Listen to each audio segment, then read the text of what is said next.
வழியை தவிர. வணக்கம் நண்பர்களே, நேர்பட பேசு நிகழ்ச்சிக்கு வரவேற்கிறோம்.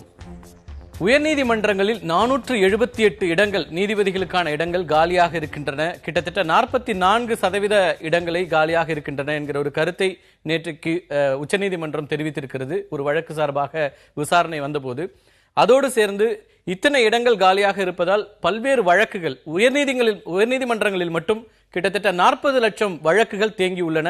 நாடு முழுக்க பல்வேறு நீதிமன்றங்களில் 2,19,00,000 வழக்குகள் தேங்கி இருக்கின்றன. இதற்கெல்லாம் அடிப்படையான காரணமாக இருப்பது நீதிபதிகள் நியமனத்தில் இருக்கிற அந்த நியமனங்கள் காலதாமதமாகுது அப்படிங்கிற ஒரு கருத்தை முன்வைத்து உச்சநீதிமன்றத்தினுடைய தலைமை நீதிபதி நேற்றுக்கு கடுமையான ஒரு வார்த்தையும் பயன்படுத்தியிருக்கிறார். சட்ட ரீதியான நடவடிக்கையை எடுப்போம் என்று மத்திய அரசாங்கத்தை நோக்கி எச்சரிக்கை விடுத்திருக்கிறது உச்சநீதிமன்றம். உச்சநீதிமன்றத்திற்கும் மத்திய அரசாங்கத்திற்கும் இடையிலான இந்த மோதல் போக்கு என்பது கிட்டத்தட்ட 2 ஆண்டுகளாக தொடர்ந்து நீடித்துக் கொண்டிருக்கிறது. குறிப்பாக என்டிஏ அரசாங்கம் வந்த பிறகு தேசிய நீதிபதிகள் நியமன சட்டத்தை அது நிறைவேற்றிய பிறகு, பாராளுமன்றத்தின் 2 அவைகள் நிறைவேற்றி 20 மாநிலங்களில் இது நிறைவேற்றப்பட்ட பிறகு இப்படியான ஒரு சூழல் தொடர்ந்து கொண்டிருக்கிறது. கடந்த 7-8 மாதங்களாக எந்த நீதிபதிகள் நியமனமும் நடக்கவில்லை. உச்சநீதிமன்றத்தினுடைய தலைமை நீதிபதி, நாங்கள் அனுப்புகின்ற நீதிபதிகளில் உங்களுக்கான தேர்வை அப்பாயின்ட் பண்றதுல ஏதாவது பிரச்சனை இருக்குன்னா நீங்க எங்களுக்கு சொல்லுங்க, அதை விட்டுட்டு இதை நீங்க அப்பாயின்மெண்டே போடாம இருக்கிறது மிக கடுமையான ஒரு சூழலை ஏற்படுத்துகிறது அப்படிங்கிறது சொல்லிட்டு கடந்த ஏப்ரல் மாதத்துல பிரதமர் மோடி பங்கேற்ற நிகழ்ச்சியிலே இது குறித்து பேசியிருந்தார். ஆனால் இப்போது ஒரு கடுமையான துணி உச்சநீதிமன்றத்திலிருந்து வந்திருக்கிறது. என்ன நடக்கிறது? இந்த மோதல் போக்கு சரியாக இருக்கிறதா? இந்த காலி பணியிடங்களால் நீதித்துறை முழுமையாக பின்தங்கி இருக்கிறதா? இதனால் யார் யாரெல்லாம் பாதிக்கப்படுகிறார்கள்? குறிப்பாக 10 ஆண்டுகள் 15 ஆண்டுகளாக சிறையில் இருப்பவர்கள் எல்லாம் மிகப்பெரிய பாதிப்புக்கு உள்ளாகிறார்கள் என்கிற கருத்தையும் உச்சநீதிமன்றம் வைத்திருக்கிறது. இன்றைய நம்முடைய விவாதத்தில் பங்கேற்கிறார்கள் உயர்நீதிமன்றத்தினுடைய முன்னாள் நீதியரசர் திரு வள்ளிநாயகம், அதேபோல பாரதிய ஜனதா கட்சியிலிருந்து திரு ராமசுப்ரமணியன், வழக்கறிஞர் திரு இளங்கோவன், நம்மோடு அவருடைய இல்லத்திலிருந்து கலந்து கொள்கிறார் ஓய்வு பெற்ற நீதியரசர் திரு ஹரி பரந்தாமன். அனைவருக்கும் வணக்கம். திரு ஹரி பரந்தாமன், உங்கள்கிட்ட இருந்து தொடங்கலான் இருக்கேன். நம்ம தொடர்ந்து இணைப்புல பிரச்சனை இருக்கிறது, நம்ம இங்க அரங்கத்திலிருந்து பேசலாம். திரு வள்ளிநாயகம், இந்த மோதல் போக்கை எப்படி பாக்குறீங்க? 2 தரப்பிலிருந்துமே ஒரு நீண்ட ஒரு அமைதி இருக்கிறது. தொடர்ந்து உச்சநீதிமன்றமும் அதே நிலையில் இருக்கிறது, மத்திய அரசாங்கமும் அதே நிலையில் இருக்கிறது. நீதிபதிகளுடைய அந்த இடங்கள் என்பது காலியாக இருக்கிறது. அதாவது நீங்க மோதல் அப்படின்னு நீங்க சொல்றதுல எனக்கு நான் ஒத்துக்கிற மாட்டேன். அதாவது ஒரு நீதிபதி நியமனம் என்பது 7 ஸ்டேஜை தாண்டி வர வேண்டிய ஸ்டேஜ். முதல்ல பார்த்தீங்கன்னா சுப்ரீம் கோர்ட் காலேஜியம் அப்ரூவ் பண்ணதுக்கு அப்புறம் சாதாரணமாக வேறு ஏதாவது குறை இல்லாவிட்டால் it will pass through till president. அந்த பிரச்சனை இல்லை. அதுதான் இதுவரை நடந்த வேறு. அதனால சுப்ரீம் கோர்ட்டில் என்ன சொல்கிறாங்கன்னா, அது especially chief justice is very strict man. He says இன்னைக்கு ஜுடிஷியரி ஃபங்க்ஷன் ஆக முடியலை. ஏன்னா அலகாபாடைக்குள்ள 160 இருக்க வேண்டிய இடத்துல 40 இருக்காங்க. அது மாதிரி ஒவ்வொரு நீதிமன்றத்திலும் குறையாக இருக்கிற காரணத்தால் ஒன்றும் வேலை நடக்க மாட்டாங்க. கர்நாடகா நீ கேட்ட காரணமாக 24 நீதிபதி தான் இருக்கிறாங்க. அதில் பாதி கோர்ட் காலியாக இருக்குது, பண்ண முடியலைங்கிறாங்க. அதனால நேச்சுரலி சீஃப் ஜஸ்டிஸ் செட் இந்த மாதிரி அந்த ஆதங்கம்னு சொல்லலாம். அது ஆதங்கம் சொல்லும் போது சட்ட ரீதியான நடவடிக்கை எடுப்பேன்னு எச்சரிக்கை துணியில வந்திருக்கிறது. ஆதங்கம் ஏப்ரல் மாதத்தில் இருந்தது, ஆனால் நேற்றைக்கு எச்சரிக்கை துணி. அரசியல் சாசனப்படி சட்ட ரீதியாக என்ன எடுக்க முடியும் அப்படின்னு எனக்கு தெரியல. என்ன காரணம்னா, we have got 3 different things: executive, judiciary and legislative. 3 ஒன்றா தான் கலந்து கொண்டு இருக்க வேண்டிய அதிகாரம் கொடுத்து நீ பண்ணுன்னு maximum they can say appoint. ஆனால் அதை அப்பாயிண்ட் பண்ணும்போது என்னன்னா, ஏற்கனவே இந்த ஆக்ட் நேஷ்னல் ஜுடிஷியல் கமிஷன் அதுதான் நிலையானது ஆகிப்போச்சு. அதனால் அதுக்கு அதான் உச்சநீதிமன்றம் ஏற்று போச்சு. அதனால் இன்றைக்கு உச்சநீதிமன்றம் எப்போ அந்த சட்டம் சரியில்லைன்னு சொன்னதோ, உச்சநீதிமன்றம் சொல்கிறது சாதாரணமாக எக்ஸிக்யூட்டிவ் ஷுட் கம்ப்ளீட். அவங்க சீஃப் சொன்ன மாதிரி டிலே ஆச்சுன்னா யூ கமன் என்கொயர் அப்படின்னு சொல்ல முடியும். அப்படி ஒருவேளை இல்லை என்றால் இந்த அப்பாயின்மெண்ட் பவர் எனக்கு என்ன சட்டத்தை எடுக்க முடியும்னு நான் நினைக்கிறேன்னா, chief justice instead of going to the process. இந்த ப்ராசஸ் அப்படிங்கிறது ஒன்லி ப்ரொசீஜரல். நான் எப்போதுமே சொல்லுவேன், procedure handmaid of law. Chief justice directly sent to the list to the president and say please appoint. இன்னும் போகணும்னு சொன்னால் Even இப்போ appointment, for example, ad hoc judges can be appointed by the Chief Justice, Supreme Court itself.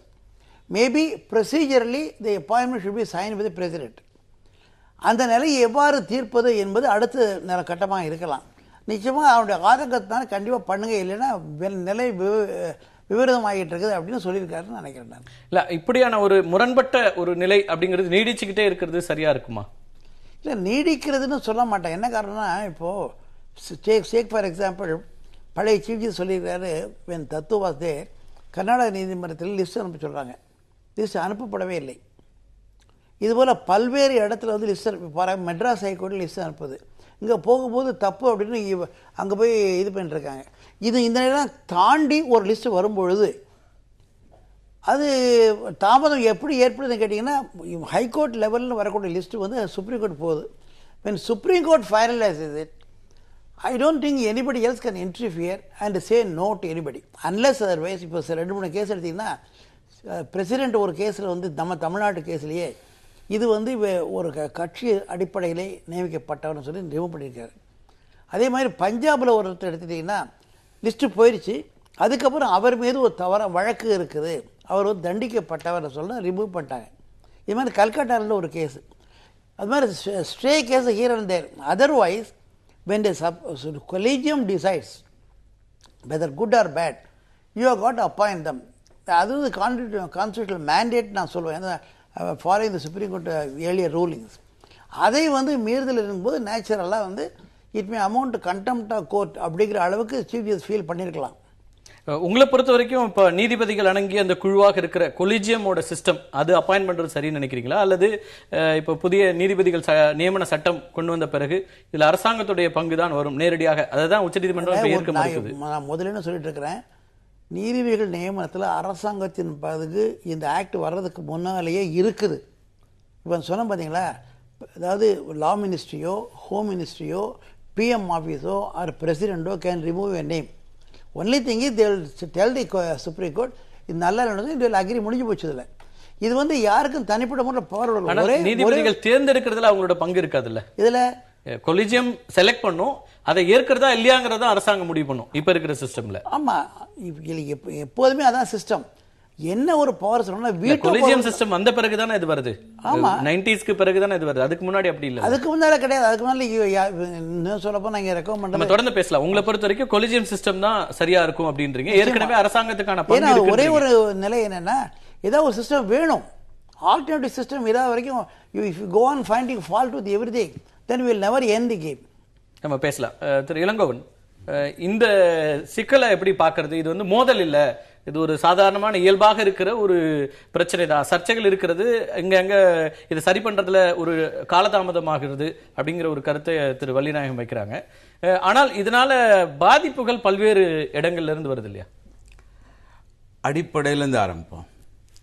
நம்ம நாட்டில் நீதித்துறையை பற்றிய 1950 constitution வந்ததுலேருந்து 2016 வரை சரியா இருக்கா சரியில்லையா, எது சரி எது தவறு என்கிற ஆய்வுகள் என்று நீங்கள் இன்றைக்கி ரிசர்ச் பண்ணிங்கன்னா நம்ம கண்டுபிடிக்கக்கூடிய புத்தகங்கள் எத்தனை என்பது கேள்விக்குறி.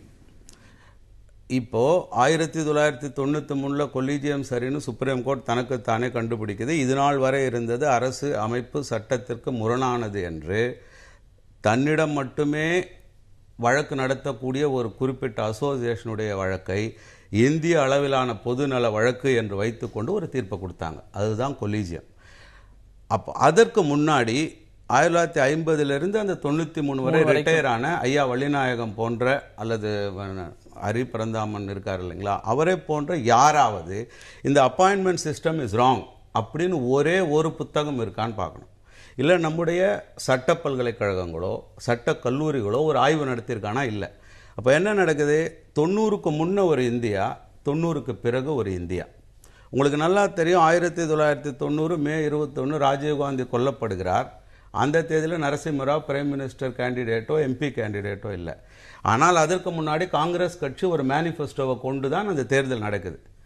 ஆனால் அவர் கொல்லப்பட்ட பிறகு நரசிம்மராவ் மன்மோகன் சிங் தலைமையில் ஒரு பொருளாதார நிலையை இந்தியா ஏற்றுக்குது. ஆனால் அந்த மேனிஃபெஸ்டோவுக்கும் அந்த ஆட்சிக்கும் ஒரு தொடர்பு இருக்கான்னு கேட்டிங்கன்னா இல்லை.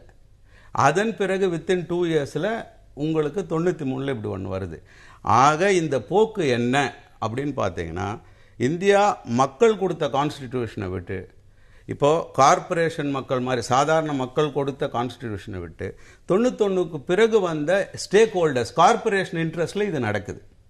அப்போது எக்ஸிக்யூட்டிவ் வர்சஸ் ஜுடிஷியரி என்கிற மோதல் போன்று காட்டப்பட்டாலும் இது அடிப்படையில் மக்களை குழப்பவும் மக்களுக்கு தொல்லை கொடுக்குற ஒரு விஷயமாக வருது. நம்பர் 1, இது மக்களுக்கான இந்த குழப்பமும் இந்த கான்ஸ்டிடியூஷனல் குழப்பமும் இந்தியாவுடைய ஸ்டெபிலிட்டிக்கு, இன்டர்னல் ஸ்டெபிலிட்டிக்கு, உள்நாட்டினுடைய ஸ்டெபிலிட்டிக்கு பிரச்சனைக்குரியது தான். இன்னொன்று எடுத்துக்கலாம், இந்தியாவுடைய மக்களை பிரதிநிதித்துவப்படுது அரசியல் கட்சிகள். பாராளுமன்றத்தில் இருக்காங்களோ இல்லையோ, காங்கிரஸ் கட்சி, பிஜேபி 2 பெருங்கட்சிகள். காங்கிரஸ் கட்சி யூபிஏ 1, யூபியில் இருந்த கம்யூனிஸ்ட் கட்சிகள், இவர்கள் அனைவரையும் இன்றைக்கி ஒரு கருத்தை கேட்டிங்கன்னா, கொலிஜியம் சரியா தவறா என்றால் இன்னைக்கு வரைக்குமே சரியான ஒரு நிலைப்பாட்டை எடுக்க முடியாத ஒரு சூழல். ஏன் இந்த நிலை?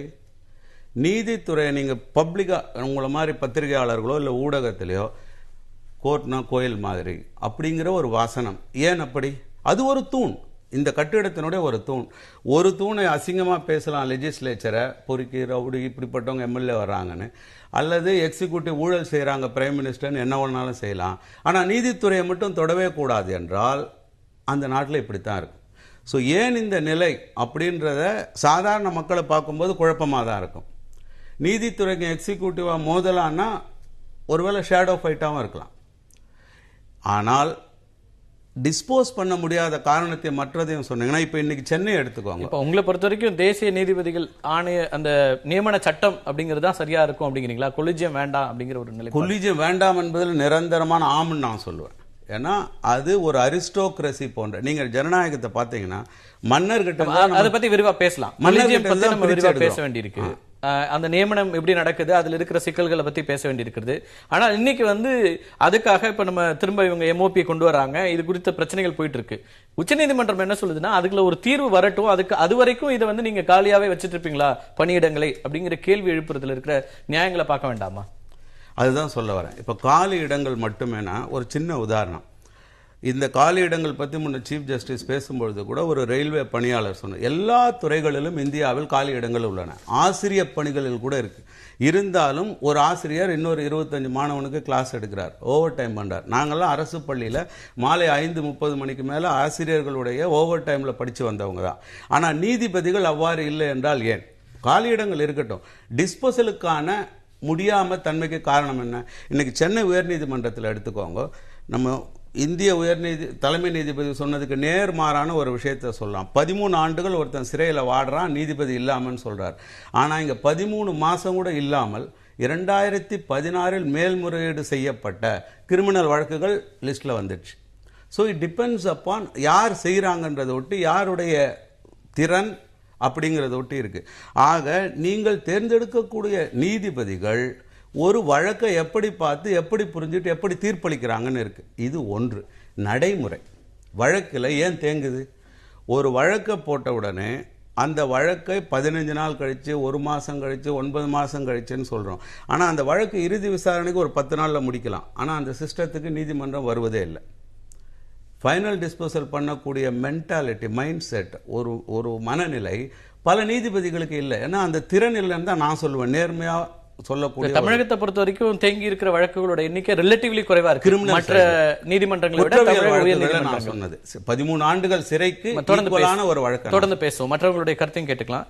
திரு ஹரிபரந்தாமன், இந்த ஒட்டுமொத்த எபிசோட்ல உங்களுடைய பார்வை என்னவாக இருக்கிறது? கொலிஜியம் சிஸ்டம் வேணும் அப்படிங்கிற ஒரு நிலைப்பாட்டில் உச்சநீதிமன்றம் இருக்கிறது. அதே நேரத்தில் மத்திய அரசாங்கம் இதுக்கான புதிய நீதிபதிகள் நியமன சட்டத்தில் உறுதியாக இருக்கிறது.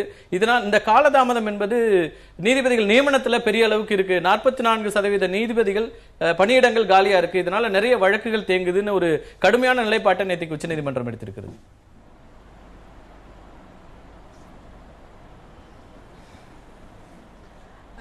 அதாவது நீதிபதிகள், தேசிய நீதிபதிகள் நியமன சட்டம் NJAC என்ற அந்த சட்டத்தை இப்போ இருக்கக்கூடிய அரசாங்கம் கொண்டு வந்து, என்ன கேட்டால் அனைத்து பொலிட்டிக்கல் கிளாஸ் அப்படின்னு சொல்கிறாங்க, அனைத்து அரசியல் கட்சிகளும் இதை கொண்டு வந்தாங்க. அந்த சட்டத்தை கடந்த அக்டோபர் மாதம் உச்சநீதிமன்றம் ரத்து பண்ணியாச்சு. அதனால் இனிமேல் அதை கொலேஜியம் முறை தான் இன்னைக்கு அமுல்ல இருக்கு. அதை இப்போ இருக்கக்கூடிய அரசாங்கம் கூட ஒத்துக்குது. எனவே இப்போ காலேஜியம் முறை வேணுமா வேணாமான்றது ஒரு டிபேட்டாகவே இருக்க முடியாது. ஏன்னா காலேஜியம் முறை தான் என்பதை உச்சநீதிமன்றம் சொல்லி ஆகிவிட்டது, அரசும் ஒத்துக்கொண்டு விட்டது. இப்போ இருக்கக்கூடிய வேக்கன்சிஸ், காலியான இடங்கள் இருக்கு பாருங்க, அதையெல்லாம் உடனே நிரப்பணுமான்றது தான் பிரச்சனை. ஏன்னா ஏற்கனவே ஏப்ரல் மாதத்தில் தலைமை நீதிபதி அவர்கள் பிரதமர் கலந்து கொண்ட ஒரு கூட்டத்தில் வெளிப்படையாகவே ஒரு அழுதுட்டாரு. இந்த மாதிரி பல மாதங்களாக நாங்கள் பரிந்துரைச்சிருக்கோம், அந்த பரிந்துரையின் பேரில் நியமனம் பண்ணாம இருக்கீங்க அப்படின்னு சொன்னாரு.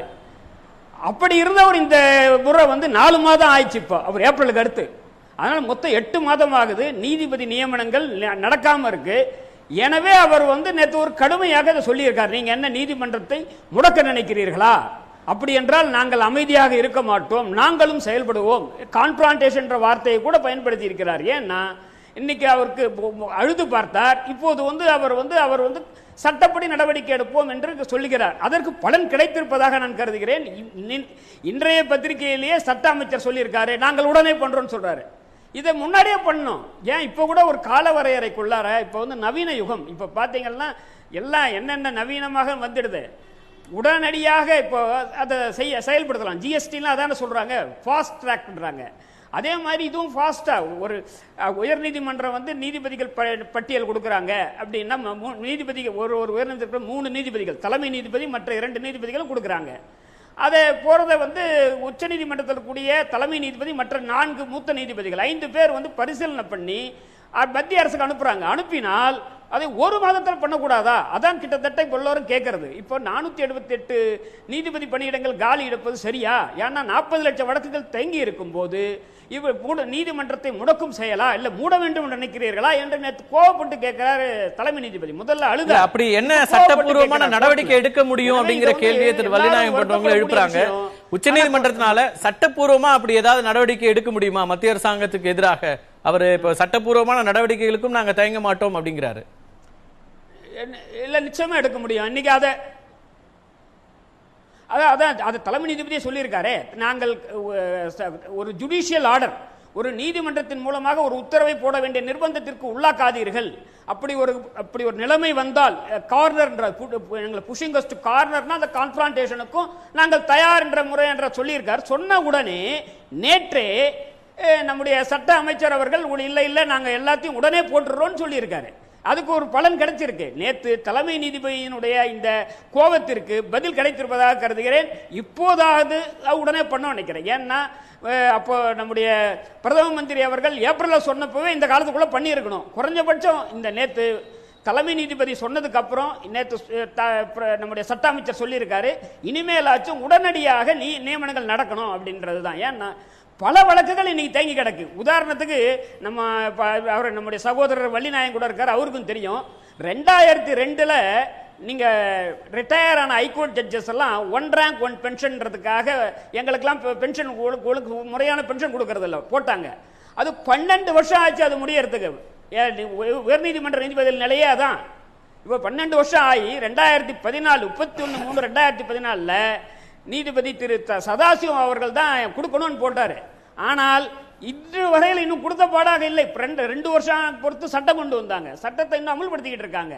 எனவே இந்த டிலே இருக்கு பாருங்க, இந்த டிலேவை பொறுத்தவரை, இந்த காலதாமதத்தை பொறுத்தவரை நேற்று உச்சநீதிமன்ற தலைமை நீதிபதியினுடைய அந்த கருத்து சரியானதுதான் நினைக்கிறேன். அதனால நீதிபதிகள் இப்ப திரு இளங்கோவன் சொன்ன மாதிரி மற்ற துறைகள் இருக்கிறவங்க ஓவர் டைம் பாக்குறாங்க, ஆசிரியர்களோ மற்றவர்களோ பணியிடங்கள் நிரப்பப்படாத நேரங்கள்ல மற்ற வேலைகளை பண்ற மாதிரி நீதிபதிகள் அதுக்கு முன் வர்றதில்ல.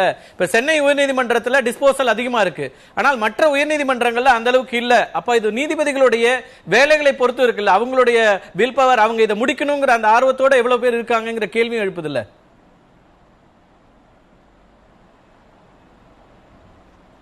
இல்ல, அதாவது நீங்க அவர் சொல்றதுல எனக்கு உடன்பாடு இல்லை.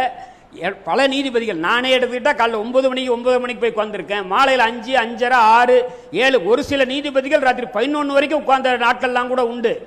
அதல்ல, இன்னைக்கு 44% நீதிபதிகள் காலியா இருக்குன்னு சொன்னா, 478 நீதிபதிகள் பதவிகள் இந்தியா முழுவதும் காலியா இருக்குன்னு சொன்னா, 40 லட்சம் வழக்குகள் தேங்கி இருக்கும் போது அதனுடைய பாதிப்பு என்னன்றதுதான் பிரச்சனை. இல்ல இந்த பாதிப்புகள் இது ஓவர் டைம் தொழிலாளி மாதிரி ஒரு நீதிபதியை பார்க்க முடியாது. நாங்க செய்யறோம். இப்ப நான் ஆமா இல்ல ஏன் அப்படி பார்க்க முடியாது? இப்ப நீதிபதிகள் அப்படிங்கறது வந்து மற்ற எல்லோரையும் விட தனியானவர்கள் அப்படின்னு பார்க்கணும் அப்படின்ற ஒரு கருத்தை முன்வைக்கிறீங்களா? எனக்கு அது புரியல. இல்ல இல்ல சாரி, நாங்க வெள்ளம் பண்றாங்கன்னு சொல்றோம். எல்லாருமே நீங்க நினைக்கிற மாதிரி யாருமே அதை ஒரு குறிப்பிட்ட நேரத்துக்கு இல்லை, அதை தாண்டி வேலை செஞ்சிருக்கோம். பல நீதிபதிகள் செஞ்சிருக்காங்க. எப்படி செய்யலன்னு சொல்றாங்க? அதுக்கான என்ன தகவல்கள் இருக்கு? இந்த நீதிபதிகள்லாம் வேலை செய்யறதுன்னு அவங்க எதனா லிஸ்ட் வச்சிருக்காங்களா? நீதிபதிகள் பணிபுரியுறாங்க. ஆனால் 120 கோடி மக்கள் இருக்கக்கூடிய நாட்டில் லட்சக்கணக்கான வழக்குகள் தாக்கல் ஆகும் போது அதற்கு உரிய நீதிபதிகள் எண்ணிக்கை இல்லை. அந்த எண்ணிக்கை இருந்தாலும் இந்த காலி இடங்கள் நிரப்பப்படுவதில்லை. இப்ப நான் மார்ச் 16 நான் ரிட்டையர் ஆனேன். 16/3/2016. எப்போ இந்த இடம் ஃபில்லப் ஆகுன்னு யாருக்குமே தெரியாது. அப்ப எப்படி இது வந்து ஒரு இறப்பின் மூலமாக வேகன்சி வந்தா பரவாயில்ல, நான் ரிட்டையர் ஆக போறது நான் வேலையில சேர்ற அன்னைக்கே தெரியும், இந்த பதவிக்கு வரும் போகும்போதே தெரியும். எனவே இதை உடனடியாக மார்ச் 16ன்னா ஏப்ரல் 16க்குள்ளாவது போடக்கூடாதா? நான் சொல்றேன், இன்னும் 3 வருஷம் ஆகும் என்னுடைய இடத்தை நிரப்புறதுக்கு. இதுதான் இந்தியா முழுவதும் நிலைமை. இந்த நிலைமை என்ன சீர் பண்ணுன்றதான் இப்ப விவாதம். நிச்சயமா குறை இல்லை என்பது அல்ல. நிச்சயமா 10 லட்சம் பேருக்கு 50 நீதிபதிகள் அப்படிங்கிற ஒரு கணக்கீடு இருக்கணும்னு சொல்லுது நம்ம சட்டமான. 18 பேர் தான் இப்போதைக்கு இருக்கிறாங்க. அந்த நியமனங்கள்ல காலதாமதம் அப்படிங்கிறது ஒரு முக்கியமான பிரச்சனையாக இருந்தாலும் இன்னொரு முக்கியமான விஷயத்தையும் நான் உங்கள்கிட்டயும் பேச வேண்டியிருக்கு. திரு வலிநாயகம் அவர்கள்ட்ட கேட்க வேண்டியிருக்கிறது. இந்தியன் அட்மினிஸ்ட்ரேட்டிவ் சர்வீஸ்ல தொடங்கி எல்லா இடங்களிலும் அதுக்கான ஒரு சர்வீஸ் இருக்கிறது, அவர்களுடைய சீனியாரிட்டிங்கிறது இருக்கிறது, எக்ஸ்பீரியன்ஸை பொறுத்து அவர்கள் அடுத்தடுத்த கட்டத்துக்கு பதவி உயர்வுகள் இருக்கிறது. ஆனால் நீதிபதிகள் நியமனத்தில், குறிப்பாக உயர்நீதிமன்றம் உச்சநீதிமன்ற நியமனங்கள்ல அப்படியான ஒரு முறை இல்லாதது அப்படிங்கிறது தொடர்ந்து கேள்விக்குள்ளாகிட்டே இருக்குது. நம்ம தொடர்ந்து பேசுவோம். இணைப்பிலே இருங்க. மத்திய அரசாங்கம் இப்படி ஒரு காலதாமதப்படுத்துறதை எப்படி நியாயப்படுத்த முடியும்? இத்தனை 2,18,00,000 வழக்குகள் தேங்கி இருக்கு நாடு முழுக்க. அதாவது இந்த வழக்குகள் தேங்கி இருப்பது அப்படிங்கிறத பார்த்தீங்கன்னா, இப்போ சமீபத்தில் 2 பேருமே ஜட்ஜஸாக இருந்தவங்க. இது இன்னும் இன்றைய தான் திடீர்னு அக்குமுலேட் ஆகிட்டா மாதிரி 3 கோடி 2,70,00,000 அப்படிங்கிற மாதிரி கணக்குகள்லாம் சொல்லப்படுகின்றன. ஆக்சுவலாக இது வந்து 3 கோடிக்கு மேலே இருக்கின்றது அப்படின்னு சொல்லிட்டு எக்கானமிஸ்ட் என்கிற பத்திரிக்கை ஒரு 3 வருஷத்துக்கு முன்னாடி சொல்லும்போது இன்னும் 300 வருஷம் ஆகும் இந்தியாவில் தங்கிய நிலுவையில் உள்ள வழக்குகளை சரி செய்வதற்கு அப்படிங்கிற மாதிரிலாம் சொன்னாங்க. அதெல்லாம் இங்கே இருக்கிறவர்களும் கூட ஆமோதிச்சு. அதனால இன்னும் புதுசா இப்பொழுதுதான் வழக்குகள் தேங்கப்பட்டு விட்டன, போராது அப்படிங்கிற எண்ணிக்கையினுடைய பெர்சன்டேஜ் ரொம்ப கூடுது. இன்னைக்கு நீங்க வந்து 5 ஆண்டுகள் பெண்டிங் இருக்கிற கேசஸ் மட்டுமே 59, கிட்டத்தட்ட 59.3 லட்சம் வழக்குகள் 5 ஆண்டுகளுக்கு மேல பெண்டிங்ல இருக்கு. 22 லட்சம் வழக்குகள் 10 ஆண்டுகளா பெண்டிங்ல இருக்கு. அப்படியான ஒரு சூழல்ல வளர்ச்சி குறித்து பேசும்போது நம்ம இந்த விஷயங்களையும் பார்க்க வேண்டியிருக்கிறது. 7 மாத காலத்துல ஏற்கனவே அவரே சொன்ன மாதிரி உச்சநீதிமன்றத்தினுடைய தலைமை நீதிபதி கண்ணீர் விட்டு அந்த நேரத்தில் அவர் உணர்ச்சி பூர்வமா பேசினார். பிரதமர் இருக்கிற நேரத்திலேயே இத்தனை வழக்குகள் தேங்கி இருக்கு, உடனடியா செய்யுங்கன்னு. ஆனால் எதுவுமே செய்யல. ஒரு சீற்றத்துக்கு பிறகுதான் நாங்க செய்வோம் அப்படிங்கிறது என்ன? அதாவது நம்ம வந்து கரெக்டா ஒரு என்னென்ன எப்பப்ப நடந்தது அப்படிங்கிறத பார்க்கணும். முதல்ல வந்து கொலீஜியம் அந்த சிஸ்டம் வந்து தான் சரியானதுன்னு 2015 அக்டோபர்ல தான் அதுதான் உறுதியானது இறுதியானதுன்னு ஒரு ஜட்ஜ்மெண்ட் வந்தாச்சு. ஆனாலும் கூட இந்த மெமரண்டம் ஆஃப் ப்ரொசீஜர் அப்படிங்கிறது அதையும் நீங்கள் கொடுங்க அப்படிங்கிற மாதிரி கேட்டது யார்? சுப்ரீம் கோர்ட் தான் கேட்டது. அந்த சுப்ரீம் கோர்ட் கேட்கும் பொழுது இவர்கள் தயாரித்து ஒரு அது எப்போ சொல்கிறாங்கன்னா 2015 டிசம்பரில், இதே எக்ஸாக்ட்லி 2 மாதம் கழித்து அவங்க சொல்லுகின்றார்கள். அதற்கு பிறகு இவர்கள் ஒரு வரைவு தயார் செய்து சுப்ரீம் கோர்ட்டுக்கு கொடுக்கின்றார்கள். யாரெல்லாம் கேட்கணும்னா ஸ்டேட் கவர்மெண்ட்ஸை கேட்கணும், அப்புறம் வந்து ஸ்டேக் ஹோல்டர்ஸ் என்று சொல்லப்படுகின்ற பப்ளிக் ஒப்பீனியனையும் அதை பற்றி கேட்கணும், பொதுமக்களுடைய கருத்துக்களையும் கேட்கணும். இதெல்லாம் கேட்டு அவங்கள்ட்ட கொடுக்குறாங்க. கொடுத்த பிறகு அவர்களும் அதை பார்த்துட்டு நிறைய விஷயங்கள் ஒத்துமை வரல சார். ஆக்சுவலா இந்த ப்ராசஸ்லாம் ஒரு பக்கம் இருக்கட்டும், இல்லைன்னு சொல்லல. இல்ல நான் வந்து நீங்க கேட்கறதுக்கு வரேன், நான் ஒன்னொன்னா பதில் சொல்லிட்டு வரேன். ஆக இந்த சிஸ்டம்ல வரும்போது இந்த சில குளறுபடிகள் இருக்கின்றன. ஒரு கன்சென்சஸ் ஐடம் அப்படிம்பாங்க, ஒருவருக்கு ரீச் பண்ண முடியல. பேசிக் ஒரு 4-5 ஐட்டம்ல ஒரு டிஃபரன்ஸ் ஆஃப் ஒப்பீனியன் வருகின்றது என்று வைத்துக் கொள்வோம். ஆனால் அதற்காக இந்த அரசாங்கம் ஒண்ணுமே பண்ணல அப்படிங்கறத சொல்ல, with due respect to the judiciary.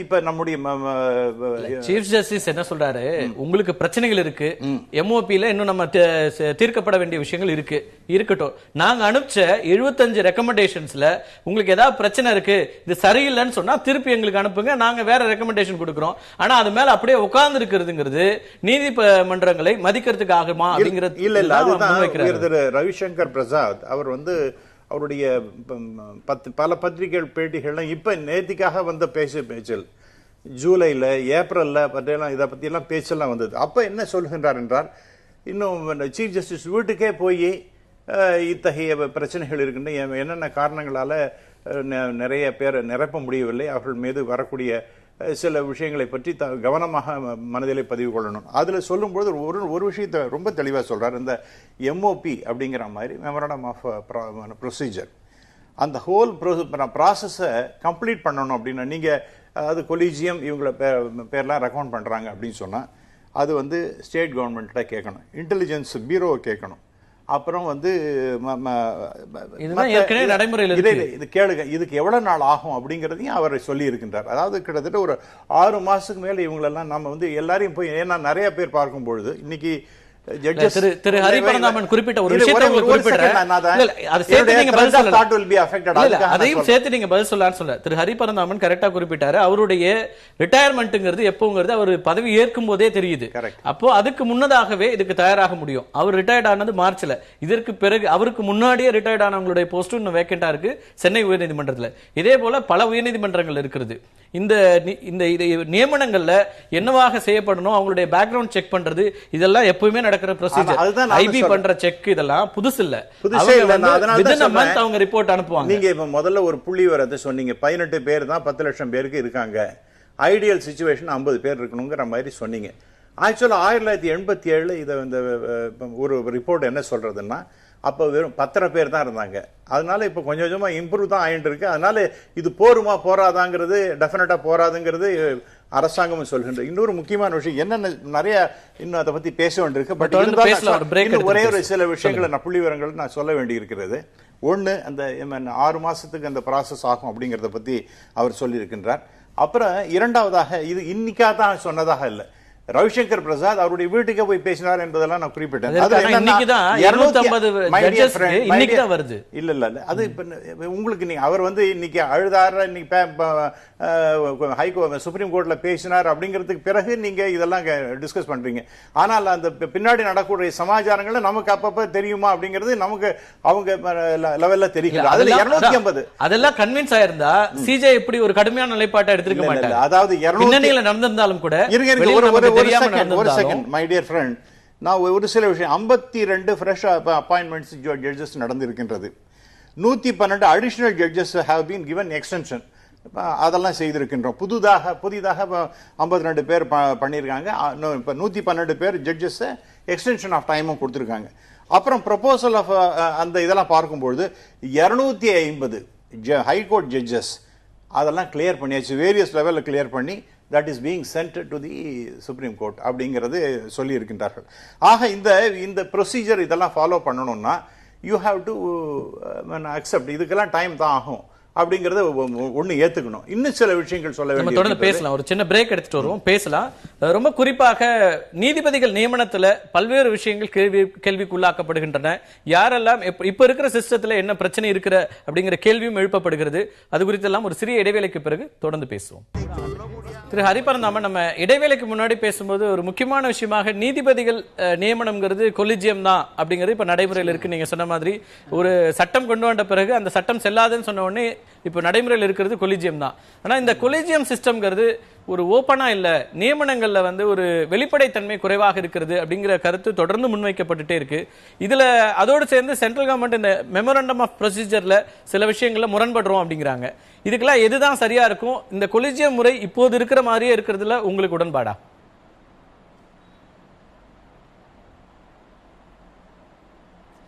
அதாவது கொலிஜியம் முறை மாற்றி தான் என்ஜேஏசி வந்தது. அந்த என்ஜேஏசி சட்டத்தை அனைத்து அரசியல் கட்சிகளும் சேர்ந்து தான் கொண்டு வந்தாங்க. இப்போ கூடிய மத்திய அரசு மட்டும் இல்லை, எதிர்கட்சியும் சேர்த்து தான் கொண்டு வந்தாங்க. அதை உச்ச நீதிமன்றம் ரத்து பண்ணிடுது. எனவே கொலிஜியம் முறை தான் இப்போது தொடர்கிறது. அந்த கொலிஜியம் முறையை வந்து உறுதிப்படுத்தி என்ஜேஏசி சட்டத்தை ரத்து செய்த உச்சநீதிமன்றம் அக்டோபர் மாதத்திலேயே சில கருத்துக்களை சொல்லியிருக்கு.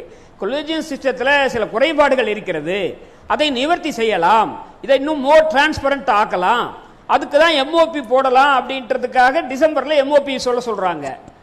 அது அந்த எம்ஓபி வரையில இப்ப உச்ச நீதிமன்ற தலைமை நீதிபதி அவர்களும் உச்ச நீதிமன்றம் என்ன சொல்லுதுன்னா, அந்த எம்ஓபி போடுறதுக்கான நேரத்தை உச்ச நீதிமன்ற நீதிபதிகளும் தலைமை நீதிபதியும் அரசாங்கமும் நிதானமா செய்யட்டும், அதுக்கிடையில காலி இடங்களை எல்லாம் உடனே நிரப்புன்றாங்க. அது அரசாங்கம் ஒத்துக்குது, ஆனா செய்ய மாட்டேங்கன்றது தான் இப்போ தலைமை நீதிபதியோட வருத்தம். தலைமை நீதிபதி என்ன கடுமையான வார்த்தைகளை சொல்றாருன்னா, நீங்கள் முடக்க பார்க்கிறீர்களா, காலியா இருந்துட்டு மூடினோன்னு நினைக்கிறீங்களா அப்படின்னு சொல்ற அளவுக்கு இருக்கு. நீங்க ஒரு கணக்கு ஒன்று சொன்னீங்க, 10 லட்சம் மக்களுக்கு 50 நீதிபதிகள் என்பது நாம்ஸ் நீங்க. ஆனால் நம்ம ஊர்ல 10 லட்சம் பேருக்கு 18 நீதிபதிகள் தான் நாம்ஸ். அதுல 9 நீதிபதி தான் இருக்காங்க, 9 நீதிபதி காலியா இருக்கு. அந்த காலியான இடத்தை நிரப்புறதுக்கு மாத கணக்கா ஏன் ஆகுதுன்றதுதான். இப்ப சட்ட அமைச்சர் கூட இல்ல நாங்க உடனே பண்றோன்றாரு, ஆனா நண்பர் பாலசுப்ரமணியம் ஏன் மாத கணக்கா ஆகுன்றாரு எனக்கு புரியல. ஏன்னா இந்த நவீன யுகத்துல, இந்த விஞ்ஞான யுகத்துல தாமதமே தேவையில்லை. நீங்க பேசுங்க, அவருக்கு அதுக்கப்புறம் அவரு குறுக்கிடலாம். பேசுங்க, நீங்க உங்களோட அதனால இன்னைக்கு நான் வந்து எந்த இல்ல என்னை பொறுத்த வரையில் எந்த இல்ல என்னுடைய பொறுத்தவரையில் எந்த அரசாங்கமா இருந்தாலும் தாமதம்லாம் பண்ணணும். 2005 சென்னை உயர்நீதிமன்றத்தில் போன நீதிபதிகளுடைய பட்டியலை திரு கட்சி அவர்கள் அனுப்பிய பட்டியல் பல மாதங்கள் ஆச்சு, வழக்கறிஞர்கள்லாம் போராட்டம் நடத்தி தான் அது வந்தது. எனவே இதெல்லாம் இந்த மாதிரி தாமதப்படுத்தக்கூடாதுன்றதுதான் பிரச்சனை. இவங்க அதை வந்து சட்ட அமைச்சர் கூட ஒத்துக்கிறாரு, ஆனா இல்ல 6 மாசம் ஆகும், ஏன் 8 மாசம்? இன்னைக்கு ஜிஎஸ்டியில் என்ன சொல்றாங்க, பல மாநிலங்களுக்கு கூட்ஸை வேகமா அனுப்பணும்ன்றாங்க. ஆனா நீதிபதிகள் நியமனத்தை நிதானமா பண்றதா அப்படின்றதுதான் கேள்வி. உடனே பண்ணணும். அதை வந்து அதான் தலைமை நீதிபதி சொல்றாரு, இந்த லிஸ்ட்ல ஏதாச்சும் உங்களுக்கு ஆட்சேபணம் இருந்தா அந்த நியமனம் மட்டும் வித்தோல் பண்ணீங்க, மீதி பேரை உடனடியாக நியமனம் பண்ணுங்கன்னு கேட்கிறாரு. இதுல என்ன ஆட்சேபணம் இருக்க முடியும்னு எனக்கு தெரியல. இதை வந்து சட்ட அமைச்சர் ஒத்துக்கிறாரு, ஆனா நண்பர் ஒத்துக்கலன்றத நான் சொல்ல வரேன். நான் இல்ல இப்ப நீதிபதிகள் நியமனத்துல சீனியாரிட்டி அப்படிங்கிற விஷயம் எந்த இடத்துலயும் வரல. உயர்நீதிமன்றங்களை பொறுத்த வரைக்கும், உச்ச நீதிமன்றங்களை பொறுத்த வரைக்கும் நீங்க வந்து யாரை வேணாமாலும் நியமிச்சிடலாம் வழக்கறிஞர்களாக இருக்கும்போது. அப்படிங்கும்போது இதெல்லாம் சரியா இருக்குதா? மற்ற சிவில் சர்வீஸ் மற்ற உள்ளிட்ட எல்லா விஷயங்களுக்கும் ஒரு சர்வீஸ் கமிஷன் இருக்கிறது. அதே போல ஜுடிஷியல் கமிஷன் அல்லது ஜுடிஷியலுக்காக அப்பாயின்மெண்ட்டுக்காக ஒரு சர்வீஸ் கமிஷன் இருக்கலாம் அப்படிங்கிற கருத்தை நீங்க எப்படி பாக்குறீங்க?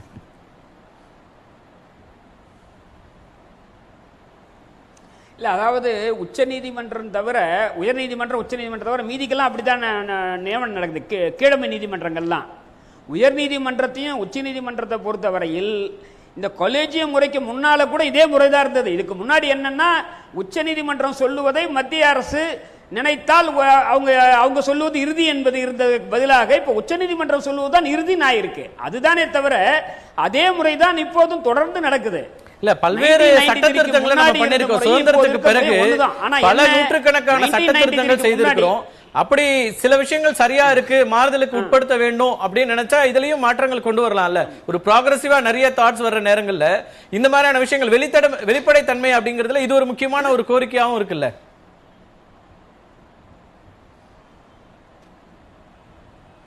இல்ல, சந்தேகமே இல்லை. இப்போ அதை உச்ச நீதிமன்றமே இந்த தீர்ப்புல சொல்லியிருக்காங்க. என்ஜேஏசி ரத்து பண்ணும்போது அவங்க சொல்றாங்க வெளிப்படைத்தன்மையை பத்தி சொல்றாங்க. அதுக்கு தான் எம்ஓபி இருக்கு. அது எம்ஓபியில இதையெல்லாம் தீர்வு காண்பதற்காக மத்திய அரசு கிட்ட கேட்டிருக்காங்க எம்ஓபியை. அது சம்பந்தமாக விவாதங்கள் நடந்துகிட்டு இருக்கு.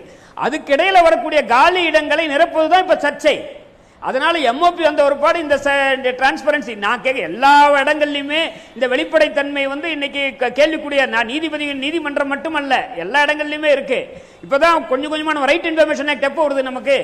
எனவே இதை கொஞ்சம் கொஞ்சமா தான் நம்ம சொசைட்டி அட்வான்ஸ் ஆகி போயிட்டு இருக்கு. நிச்சயமா. ஆனா ஒரு சராசரியுடைய இறுதி நம்பிக்கை நீதிமன்றங்கள் இருக்கும்போது அந்த இடங்கள்ல இன்னும் அதிகப்படியான ஒரு நம்பகத்தன்மை தேவையா இருக்குல்ல. அந்த இடத்துல தான் மற்றவங்களோட நம்ம ஒப்பிட முடியாத நீதிமன்றங்களை நான் நினைக்கிறேன். நீதிபதிகள் அப்படிங்கறது வந்து இன்னைக்கும் சராசரிகள் ஒரு பெரிய இடத்துல வைக்கிறாங்க. மயிலாடுன்னு தான் இன்னைக்கும் நம்ம வழக்கறிஞர்கள் பேசுறாங்க.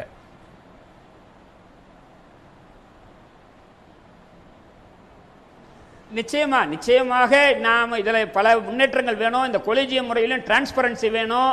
அதில் வந்து பல விவாதங்கள்லாம் வருது. அதாவது இதில் பெரிய கன்சல்டேஷன் வேணும், பாரெல்லாம் கூட கன்சல்ட் பண்ண, அந்த மாதிரி எல்லாம் வெளிப்படைத்தன்மை வேணுன்றதெல்லாம் யாரும் ஆட்சேபனை கிடையாது. எம்ஓபி இறுதியில் வரும்போது பார்க்கலாம். அதில் அது இருந்தால் இதே மாதிரி நீங்கள் மறுபடியும் ஒரு விவாதத்துக்கு அலையுங்கள், அப்போ பார்க்கலாம். இப்போ டிரான்ஸ்பரன்சி வேணுன்றத உச்சநீதிமன்றமும் சொல்லியிருக்கு, மக்களும் சொல்றாங்க, வழக்கறிஞர்களும் சொல்றாங்க.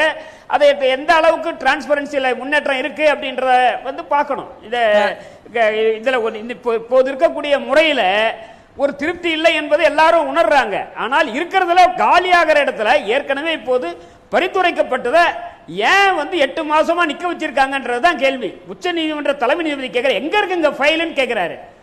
அதை சொல்றீங்களா, ஏன் ஆயிருக்குன்றது அதுதானே இப்ப இருக்கக்கூடிய சின்ன பிரச்சனையை தவிர மீதி எல்லாம் இல்ல. டிரான்ஸ்பரன்சி இருக்கா இல்லையான்றது ஒரு விவாதத்துக்குள்ள பிரச்சனை தான். இப்ப டிரான்ஸ்பரன்சி இருக்குன்னு நான் ஒன்னும் சொல்லல. நம்ம தொடர்ந்து பேசலாம். தேவை என்பதுதான் என்னுடைய விருப்பமும் கூட. நியமனத்துல வந்து டிரான்ஸ்பரன்சி இருக்கணும். திரு ராமசுவாமி, இல்ல அவர் குறிப்பிட்ட ஒரு விஷயம் என்னன்னா, நீங்க வந்து ஃபைல் மேல உட்கார்ந்துட்டு என்ன பண்றீங்க அப்படிங்கறத கேள்வி. நீங்க வந்து மற்ற எல்லா விஷயங்களையும் பேசுவதற்கு தயாராக இருக்கிறது உச்சநீதிமன்றம். எம்ஓபில எதெல்லாம் சரி பண்ணணும் அதெல்லாம் பேசுவோம். நீங்க என்ன பரிந்துரைக்கிறீங்க, சென்ட்ரல் கவர்மெண்ட் என்ன சொல்லுதோ அதை பேசலாம். எது ஏற்கக்கூடியது ஏற்கக்கூடியதுங்கிறது வேற. ஆனால் நியமனங்களை ஏன் தள்ளி போட்டுட்டே இருக்கீங்கிறது தான் அடிப்படையான அடிப்படையை யார் நியமனம் பண்றதுங்கிறதுக்கு சில வழிமுறைகள்லாம் அதுல சொல்லியிருக்கு சார். அதெல்லாம் வச்சுதானே நீதிபதிகள் கொடுக்குறாங்க ரெக்கமெண்டேஷன். அதுதான் நான் என்னுடைய பாயிண்ட் என்னன்னா, முதல்ல இந்த 5-6 பாயிண்ட் எம்ஓபி அப்படிங்கிறதுல வேற ஒரு விஷயம் சொல்றது முன்னாடி, இது சொல்றதுக்கு முன்னாடி ஒரு விஷயம் சொல்லிடுறேன். நிறைய கேசஸை வந்து வாங்கி போட்டு தேவையில்லாத கேசஸ் எல்லாம் வந்து அக்குமுலேட் பண்ணி உட்காந்துருக்கிறதுங்கிறது சுப்ரீம் கோர்ட்ல ஏன் நடந்து கொண்டிருக்கின்றது. நீங்க எல்லா நாடுகள் அந்த நாடை பாரு இந்த நாடை பாருன்னா, அமெரிக்கால சுப்ரீம் கோர்ட்ல நீங்க எவ்வளவு கேஸ் வருதுன்னா 8000 கேஸ்னா எல்லாத்தையும் ரிஜெக்ட் பண்ணி 80 தான் எடுத்துக்கிறாங்க. தேவையில்லாத கேசஸ் எல்லாம் they are entertaining. தேவையான கேஸ் தேவையில்லாத கேஸ்னு யார் முடிவு பண்ணுவா? நான் சொல்றேன் சார், எந்த நம்பர் ஆகற கேसेस இல்ல, எல்லா கேஸும் எடுக்கிறது. அப்புறம் வந்து வாய்தா எல்லா கேஸஸையும் நம்பர் பண்றது இல்ல. அட்ஜெட்மென்ட் யார் அதெல்லாம் எல்லா கேஸஸையும் நம்பர் பண்றது இல்ல. உங்களுக்கு தெரியும் பிராக்டீஸ் என்னன்னு தெரியும். நீதிமன்றங்கள்ல ரெஜிஸ்ட்ரார் வந்து அட்மிட் பண்ணி வர்ற நம்பர்ங்கிறது நிறைய கேஸஸ் ரிஜெக்ட் ஆகுது. இல்ல அது ஆகிறதுக்கு என்னன்னா ரிஜெக்ட் பண்ணணுமோ அதெல்லாம் பண்ணாத அட்மிட் பண்ணிட்டு அதெல்லாம் தூங்குறது, அந்த ஃபைல் எங்கன்னு கேட்கின்றார்கள் அப்படிங்கிறது நியாயமற்றது.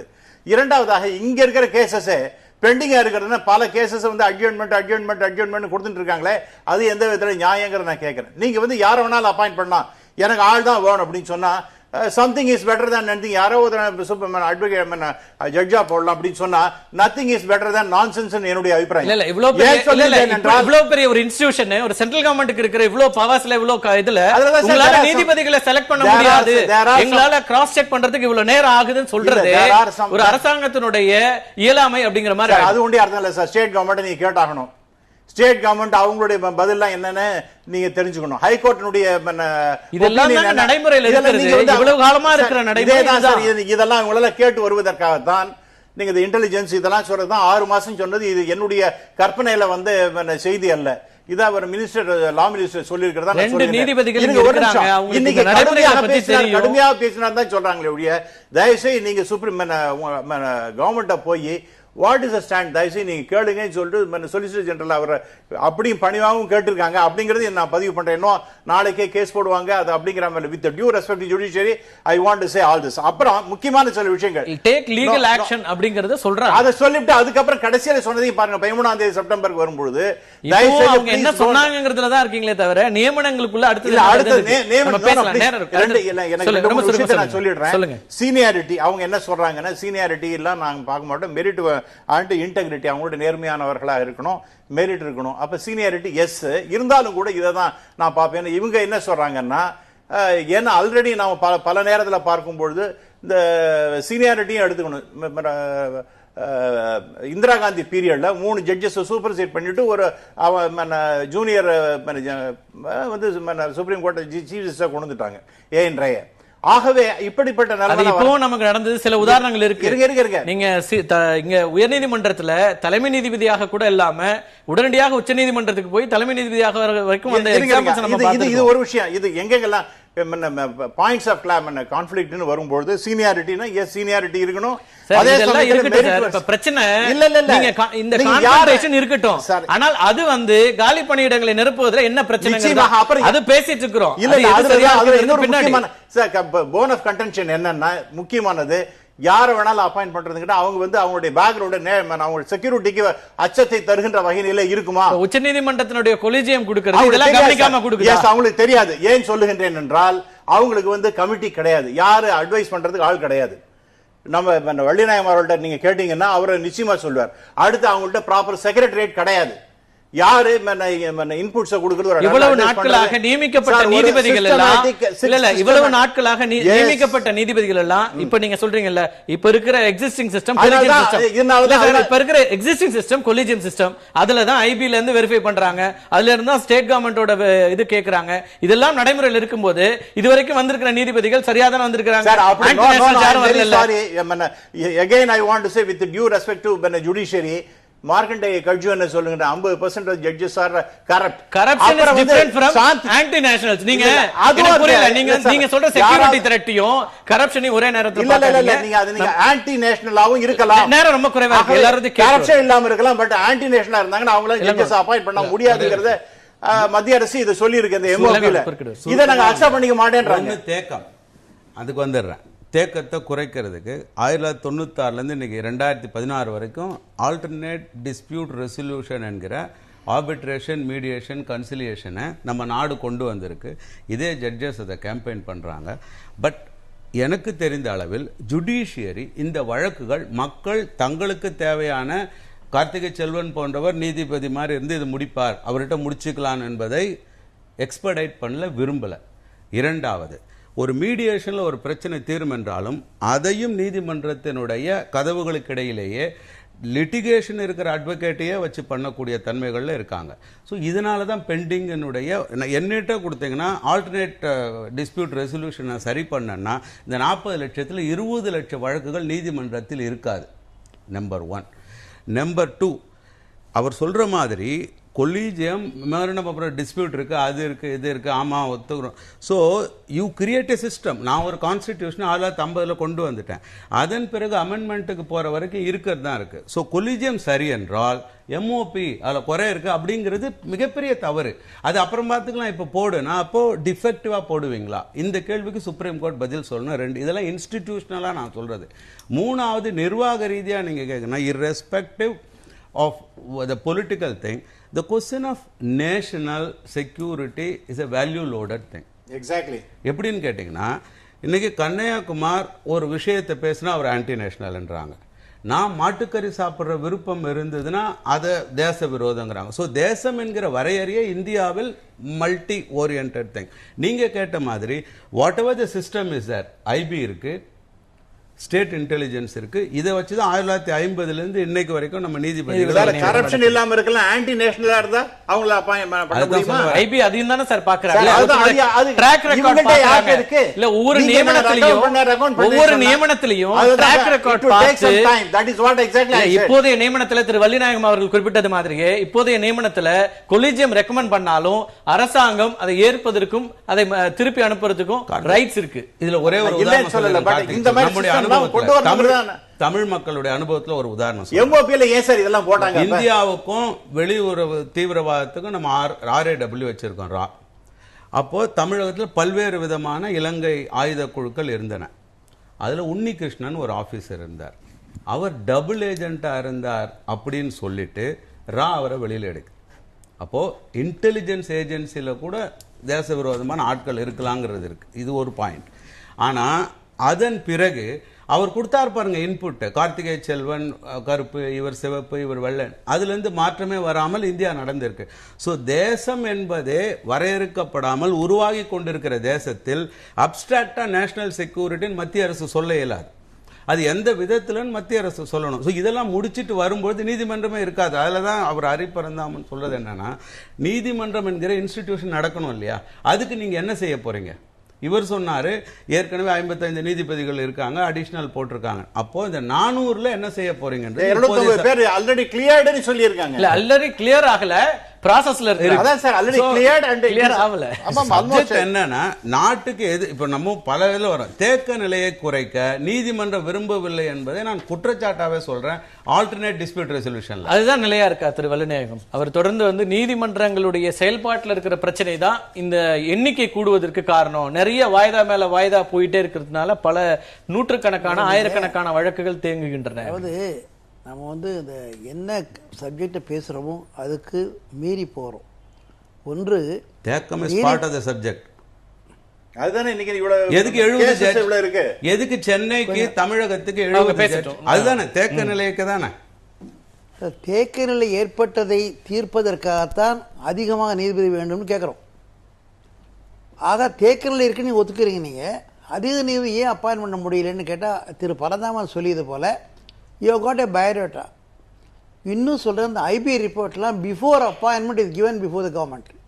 ஒன்று. இரண்டாவது வந்து before appointment supreme court list போட்டுனா supreme court not sorry to say தேச செக்ரட்டரி சொல்ல முடியும். என்ன காரணம்னா தமிழ்நாட்டில்னு போச்சுன்னா தமிழ்நாட்டில் உள்ள நீதிபதிகள் அங்கே இருக்காங்களே அவங்கள கூப்பிட்டு அவங்கள கன்சல்ட் பண்ணி இது கரெக்டான கேட்குறாங்க. If they got doubt they need not be secretary to pass a file. ஏன்னா இது ஹையஸ்ட் அப்பாயின்மெண்ட். ஸோ இங்கேருந்து போகும்போது ஆக்சுவலாக இங்கேருந்து போகும்போது எல்லா ப்ளீஸ் சப்ஜெக்டிவாக இருக்கா ப்ரிடிகேட்டாக இருக்கான பிரச்சனைக்கு வர நான் முறையாக சொல்கிறேன். காலேஜ் ஹிஸ்டரி முறை என்னவென்றால் இங்கேருந்து போகக்கூடிய ஒரு ஃபைல் போகல எல்லாமே எத்தனை கேஸ் நடத்தினார், எப்படி நடந்தார், என்னென்ன நடத்திருக்காரு, அவருடைய பேக்ரவுண்ட் என்ன, ஃபேமிலி பேக்ரவுண்ட் என்ன, complete list including IP report including medical report தான் போகுது. Okay. If anybody has got a doubt, if it is brought to the notice of the government or the judiciary, they remove that. நீங்கள் கரெக்டாக சொன்னீங்க. 100 பேர் அனுப்பியிருக்கிறோம், 5 பேர் வேணாலும் நிறுத்திக்கோ, 90 clear பண்ணலாம்ல. சமீபத்திய உதாரணம் இல்ல சமீபத்திய உதாரணம் கோபால் சுப்ரமணியம் அவரை ரிஜெக்ட் பண்ணது யாரு? காங்கிரஸ் அரசாங்கத்துல ரெக்கமெண்ட் ஆச்சு. பிஜேபி அரசாங்கம் வந்து அவர் இதுக்கே சாலிசிட்டர் ஜெனரலா இருந்தவர், ஒரு ஹையஸ்ட் பொசிஷன்ல இருந்தவர். உரிமை அரசாங்கத்துக்கு இருக்கின்ற சுப்ரீம் கோர்ட்ல ஒரு கவர் கொடுக்கிறார். 16 சீஃப் ஜஸ்டிஸ் இருந்தவங்கல 8 பேர் கரப்ட் பீப்பிள் அப்படின்னு இன்னைக்கு அந்த கவரை இன்னி வரைக்கும் சுப்ரீம் கோர்ட் தொடங்கல. யாருன்னு பேர் சொல்ல மாட்டேன். கரப்ஷன்ங்கற பிரச்சனைக்கு வரல. இப்போ எந்த மாதிரி ஆளு நம்ம நேஷனல் செக்யூரிட்டி பத்தி பேசுறோம், இன்டெகிரிட்டியை பத்தி பேசுறோம், அப்பலாம் வருவாங்க. நீங்க இதெல்லாம் சொல்லிருக்கீங்க, அதுக்கு தான் பேசிட்டு இருக்காங்க. சொல்லுங்க நீங்க உங்களுடைய எதிர்க்கருத்து. அதாவது சார் சொன்னாரு 55 பேர் தான் நியமனப்பட்டது. அடிஷனல் ஜட்ஜஸ் கன்ஃபார்ம் ஆகிறது வந்து நியமனம் அல்ல. Please understand that. Basically it's procedure.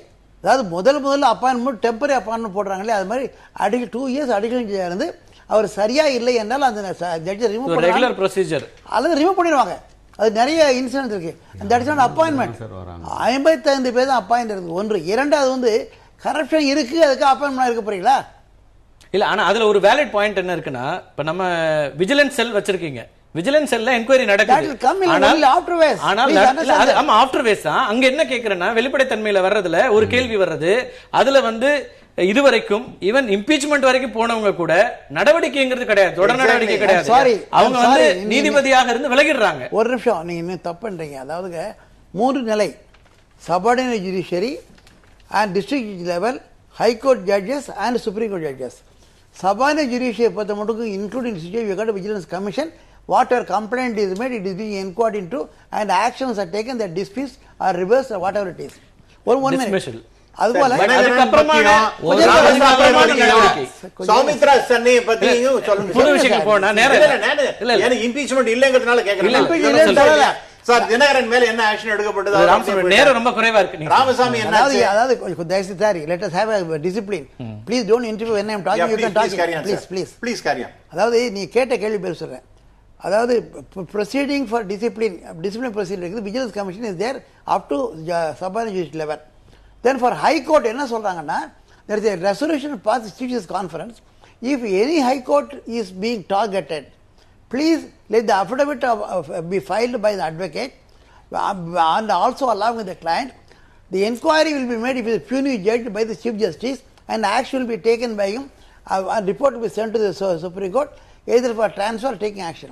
If it is against the Chief Justice, the action should be taken with Supreme Court. Detail இது இருக்குது. எல்லாமே ஆக்ஷன்ங்கிறது No, no. அதிகபட்சமாக அந்த பதவியில இருந்து நீக்கப்படுறது. நான் சொல்றது மற்ற விஷயங்கள் எல்லாத்துக்கும் அடுத்தடுத்த கட்ட நடவடிக்கைகள் இருக்கும்போது இதுல இல்ல அப்படிங்கிற ஒரு கேள்வி தொடர்ந்து முன்வைக்கப்படுது. அதுக்கு தான் டிரான்ஸ்பரன்சி கேக்குறாங்க. No, the transparency is made because I'll tell you one thing. So what see we are discussing about high court just மட்டும் பேசுறோமா மத்த சபான் பேச தெரியல எனக்கு. ஹை கோர்ட் இத பொறுத்த மட்டும் high court and supreme court தான் இந்த கேள்வி. சுப்ரீம் கோர்ட்டை பொறுத்த ஹை கோர்ட்டை பொறுத்த மட்டும் there is a defect in the constitution that அதுக்கு தான் அக்கௌண்டபிலிட்டி பில் கொண்டு வந்திருக்காங்க. அதாவது என்ன சொல்றாங்கன்னா ஒரு தப்பு பண்ணானா ஒரு maximum you can do is for transfer, you can't dismiss him. We have to go for impeachment. Impeachment long procedure and before impeachment people may resign, people will come away. அதனால அதன் காரணமாக அப்பாயின்ட் பண்ண மாட்டேன்னு சொல்றது எப்படி இருக்குன்னா before seeing the girl I won't மேரின்னு சொல்ல மாதிரி இருக்கு. நன்றி நன்றி. நேரம் குறைவாக இருக்கிறது. மிக முக்கியமான ஒரு துறையாக நீதித்துறை பல்வேறு கோடிக்கணக்கான வழக்குகள் தேங்கி இருக்கிற ஒரு சூழல் இருக்கிற நேரத்தில் உச்சநீதிமன்றத்தினுடைய இந்த கடுமை காட்ட வேண்டிய ஒரு சூழலுக்கும் கூட தள்ளப்பட்டிருக்குன்னு தான் சொல்லணும். ஏப்ரல் மாதத்திலிருந்து இன்னைக்கு வர்றதுல கூடிய விரைவில் மத்திய அரசாங்கம் இதுல ஒரு மத்திய அரசாங்கத்துக்கும் உச்சநீதிமன்றத்துக்கும் இடையில் இருக்கிற எம்ஓபியில் இருக்கிற சிறு சிறு அந்த வித்தியாசங்கள் குறைகள் நீக்கப்பட்டு நீதித்துறை முழுமையான சுதந்திரத்தோடு வெளிப்படைத்தன்மையோடு கூடுதலாக செயல்பட வேண்டும் என்கிற எதிர்பார்ப்பு எல்லோர் மத்தியிலும் இருக்கிறது. மீண்டும் ஒரு நிகழ்ச்சியில் சந்திக்கலாம் நண்பர்களே. நன்றி, வணக்கம். எதிர்த்து பேசிட்டு